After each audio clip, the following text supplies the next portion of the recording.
Mic'd Up Racism: How Hollywood Excuses Hate When the Cameras Are Off.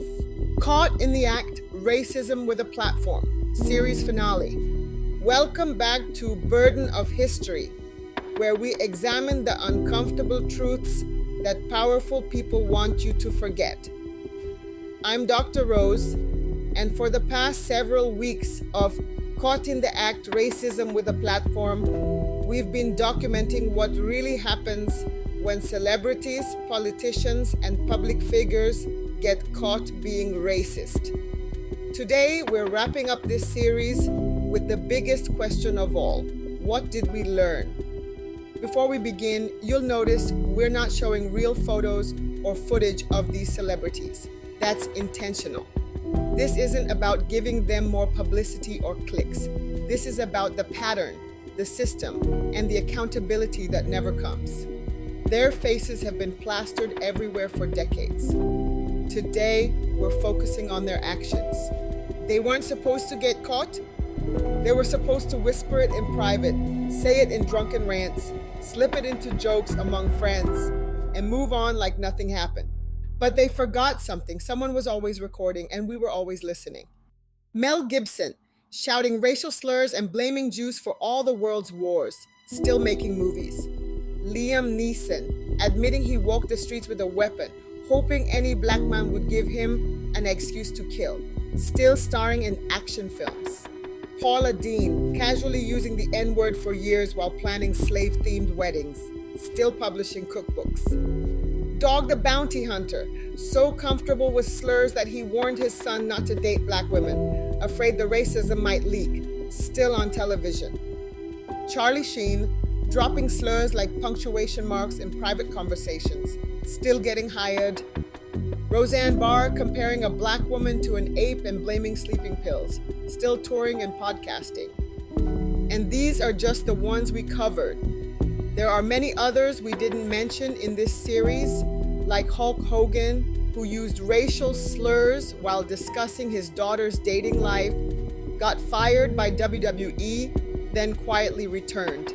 Michael Richards, who went on a racist tirade at the Laugh Factory, screaming the N-word and references to lynchings at black audience members. Donald Sterling, the NBA owner who got a lifetime ban for telling his girlfriend not to bring black people to games. Kelly Osbourne, who asked who's going to clean your toilet when referring to Latinos. Madonna, Gwyneth Paltrow, Paris Hilton, and Tim Allen, all caught using racial slurs. And yes, Donald Trump, whose racist comments spanned decades and helped him win the presidency. Twice. Notice the pattern? They all came back. What connects them isn't just that they said racist things. It's that they said them because they thought no one was listening. The real them was always behind the scenes.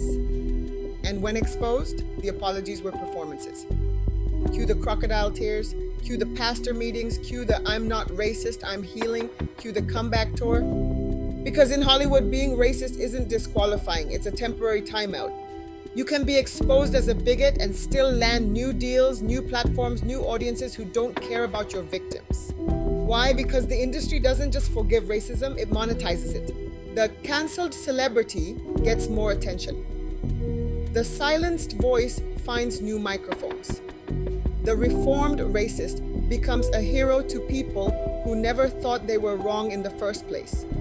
Meanwhile, the communities they targeted, still dealing with the damage, still fighting stereotypes, still explaining why their humanity isn't up for debate. This series has shown you the truth. Fame doesn't just protect racists, it rewards them. But here's what's different now, You've seen the receipts, you understand the pattern. Every time they try to rebrand hate as humor, you'll recognize it. Every time they claim victimhood while victimizing others, you'll call it out. Every time they profit off racism while denying it exists, you'll remember what we've shown you. Subscribe to this channel if you're done letting them get away with it. Hit that notification bell if you want to stay informed about who's trying to buy their way back into your good graces. Share these episodes with people who still think cancel culture is the real problem. Show them the evidence. Let them see how accountability actually works or doesn't. Because this isn't about destroying careers, it's about demanding that platforms come with responsibility. The next time a celebrity gets caught being racist and claims they've learned and grown, remember what you've learned here. Remember Paula's plantation fantasies. Remember Liam's murder plans. Remember every excuse, every deflection, every comeback. And ask yourself, do they deserve your attention, your money, your forgiveness? Or do the people they hurt deserve better?